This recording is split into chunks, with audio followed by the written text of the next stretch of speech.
안녕하세요. 우리 11장 22절을 같이 한번 읽어봅시다. 시작. 예수께서 그들에게 대답하여 이르시되 하나님을 믿으라. 은혜로우신 아버지 하나님, 저희 가운데서 우리와 함께 하시고 또 예배할 수 있도록 인도하셔서 감사합니다. 이 시간 성령 하나님께서 우리와 함께 하시고 한 말씀을 허락하여 주옵소서. 이 예배를 축복하여 주옵소서. 예수님의 이름으로 기도합니다. 아멘. 우리가 성경을 보면 비슷한 표현이나 같은 단어를 만납니다. 그런데 그 표현을 언제 어디에서 썼냐에 따라서 그 의미가 독특하게 나타나죠. 오늘 말씀의 제목인 하나님을 믿으라라는 표현도 성경 다른 곳에서 나타납니다. 그리고 우리는 일상생활에서 자주 쓰기도 합니다. 이 말씀 또한 오늘 본문에서는 독특한 의미를 품고 있습니다. 그 의미가 무엇입니까? 첫째, 열매 없으면. 예수님께서 새끼 나귀를 타시고 예루살렘으로 들어오셨습니다. 예수님은 성전 안을 둘러보셨습니다. 예수님은 성전 안에서 무슨 일이 일어나는지를 꼼꼼히 살폈습니다. 성전은 이스라엘 종교 생활의 핵심이며 민족적 정체성을 상징하죠. 예수님은 성전을 보면서 종교 지도자들과 이스라엘 사람의 모습을 보셨습니다. 날이 저물자 예수님은 12제자와 함께 베다니로 가셨습니다. 이튿날 예수님과 제자들이 베다니에서 나올 때 예수님은 배가 고팠습니다. 멀리서 잎이 무성한 무화과 나무를 보시고 그 나무에 열매가 있을까 하여 가까이 가서 보셨습니다. 그 나무에는 잎사귀에는 아무것도 없었는데 열매 맺을 때가 아니었기 때문입니다.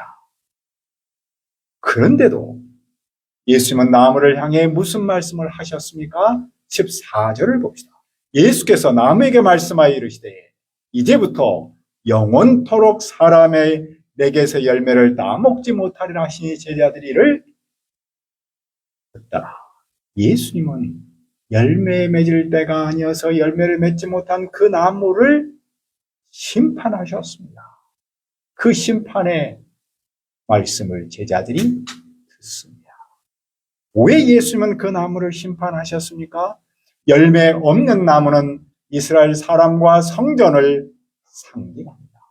일찍이 선지자 미가가 하나님을 대변하면서 말했습니다. 내 마음에 사모하는 처음 익은 무화과 나무가 없도다. 예수님은 열매 없는 무화과 나무를 심판하심으로써 열매 없는 이스라엘과 성전의 미래를 보여주셨습니다. 성전의 모습은 어땠습니까? 15절입니다. 그들이 예루살렘에 들어가니라. 예수께서 성전에 들어가사 성전 안에서 매매하는 자들을 내쫓으시며 돈 바꾸는 자들의 상과 비둘기 파는 자들의 의자를 둘러 엎으시며. 사람들은 유월절에 희생 제사를 드리려고 최고의 제물을 집에서부터 가지고 왔습니다. 하지만 그 제물이 먼 길을 오느라 문제가 생겼습니다. 제사장은 가장 좋은 제물을 현장에서 골라서 드리도록 성전에서 제물을 사고 팔도록 했습니다.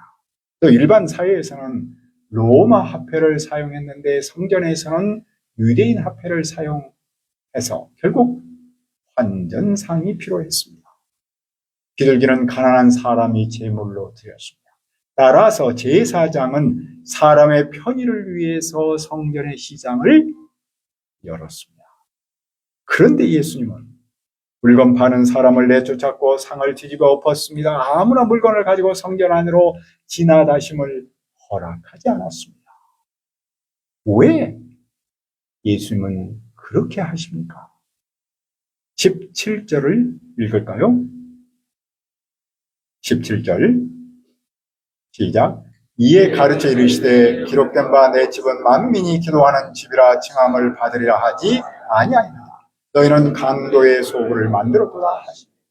예수님은 이사야서 56장 7절의 근거에서 왜 물건 파는 사람을 쫓아내고 상을 뒤집어 엎으셨는지에 대해서 설명하기 시작합니다. 하나님의 집인 성전은 만민의 기도하는 집이죠. 성전은 유대인이 무시했던 이방인과 함께 기도하는 곳입니다. 성전은 모든 사람이 하나님께 예배하고 용서를 구하고 하나님과 관계성을 맺는 곳이죠. 은총을 덧입는 곳입니다. 그것은 오래전에 솔로몬이 처음 성전을 지었을 때부터 꿈꿨던 일이었습니다. 그런데 지금 성전은 강도의 소굴이 되었습니다. 강도는 약한 사람이 가지고 있는 것을 힘으로 빼앗는 사람이죠. 소굴은 안전하게 피하여서 사는 곳이죠. 강도는 약탈한 후에 소굴로 와서 안전하게 쉬었습니다. 종교 지도자들은 자기의 이익을 위해서 이방인이 예배할 수 있는 유일한 지역을 뺏었습니다. 이방인은 이방인의 뜰에서 예배했습니다. 그런데 그 이방인의 뜰에 시장을 만들었습니다. 이방인은 시장 때문에 예배 장소를 잃었습니다. 그들은 기도할 터전을 잃어버렸죠. 따라서 성전은 잎만무성한 나무처럼 사람들로 북적거렸지만 정작 하나님께서 원하시는 열매는 없습니다.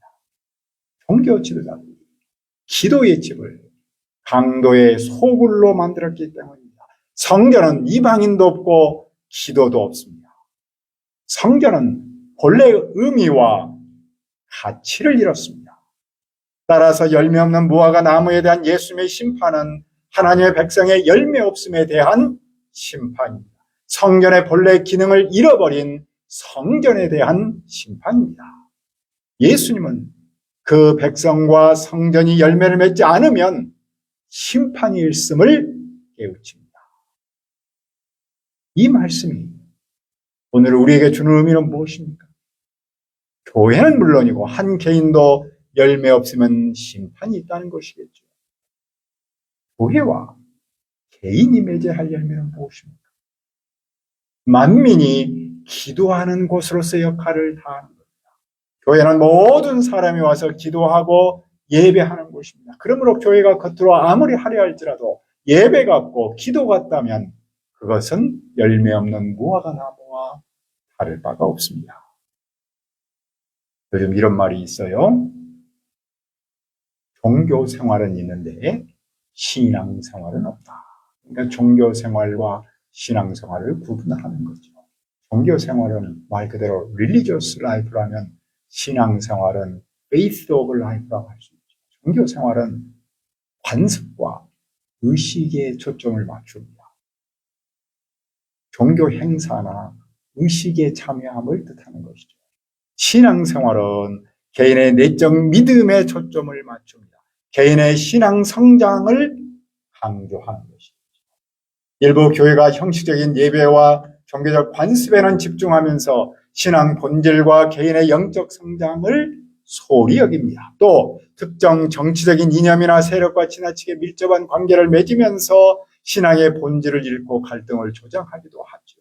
우리 한 개인도 속을 채우지 않고 신앙의 본질을 잃어버린다면, 즉 겉만 꾸민다면 신앙의 본질을 잃어버린 것이 아니겠어요? 다시 말해서 신앙생활이 아닌 종교생활에 빠지기 쉽습니다.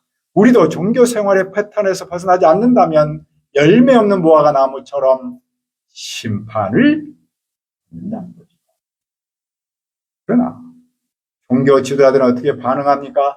대제사장과 서기관들이 듣고 예수님을 죽이려고 모의합니다. 왜냐하면 그들은 예수님을 두려워하기 때문입니다. 왜냐하면 모든 백성이 그분의 가르침에 놀라기 때문입니다. 그들은 열매 맺는 일에 힘써야 했음에도 불구하고 오히려 예수님을 죽이는 일에 힘쓰고 있습니다. 예수님과 제자들은 날이 저물면 성 밖으로 나가셨습니다. 그러면 우리는 어떻게 해야 열매를 맺습니까?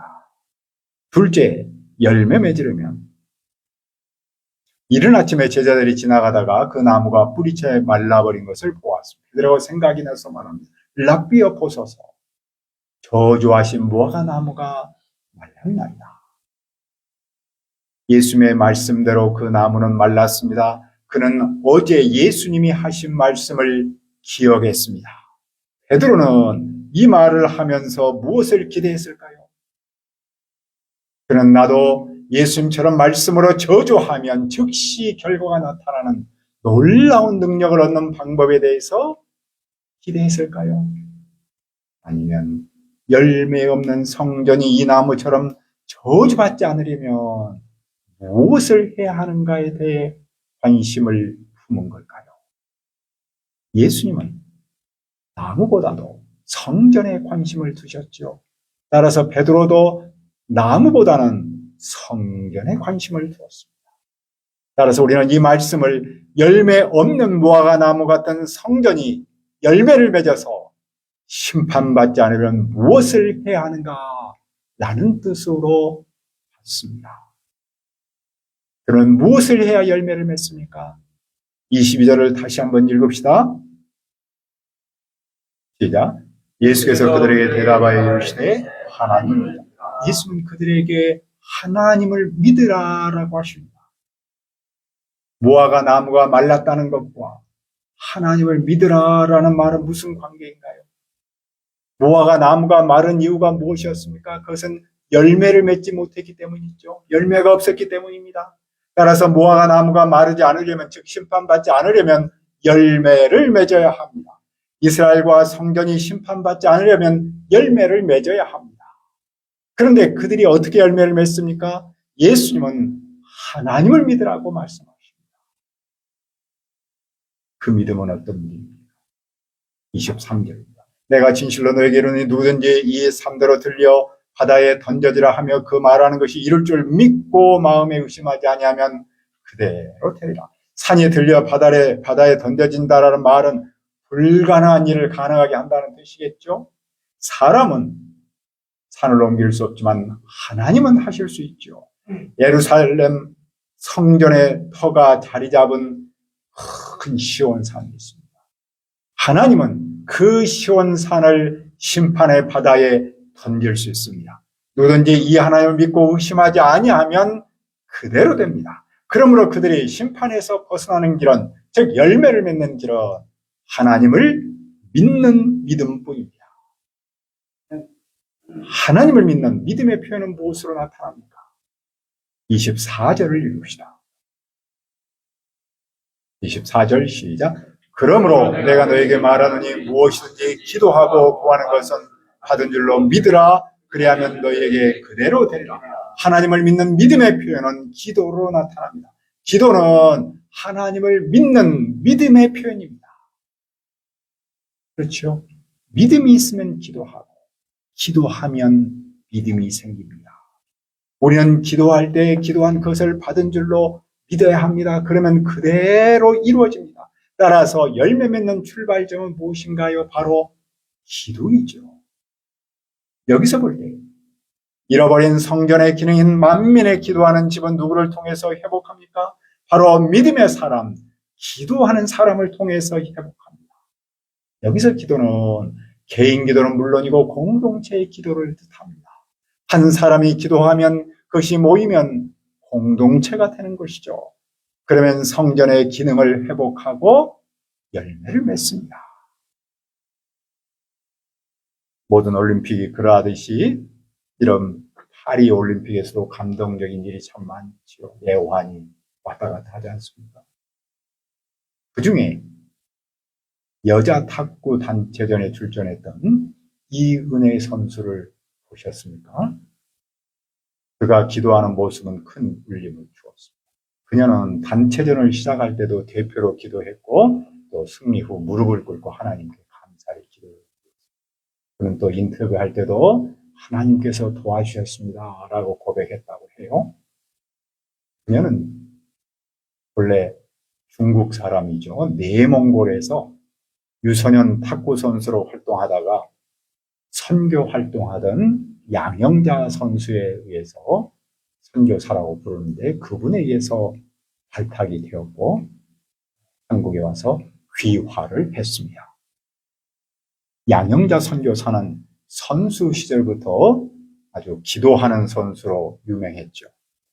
그분은 은퇴 후에 탁구 선교회를 만들어서 몽골을 비롯한 여러 나라에서 하나님 나라 확장에 힘쓰고 있습니다.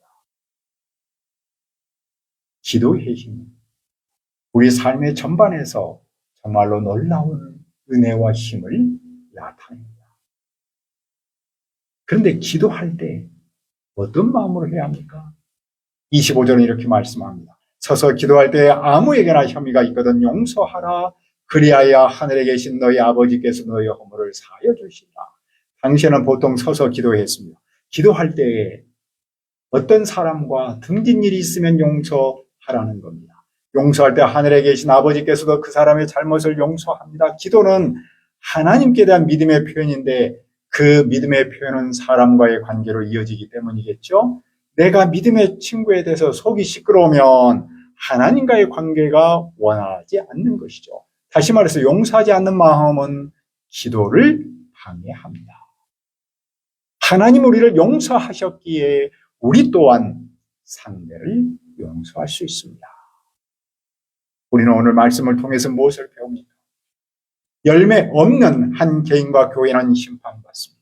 교회가 아무리 화려해도 기도가 없으면 잎만 무성하고 열매 없는 무화과 나무와 다르지 않습니다. 캠퍼스와 이웃을 품고 기도하는 곳이 바로 교회입니다.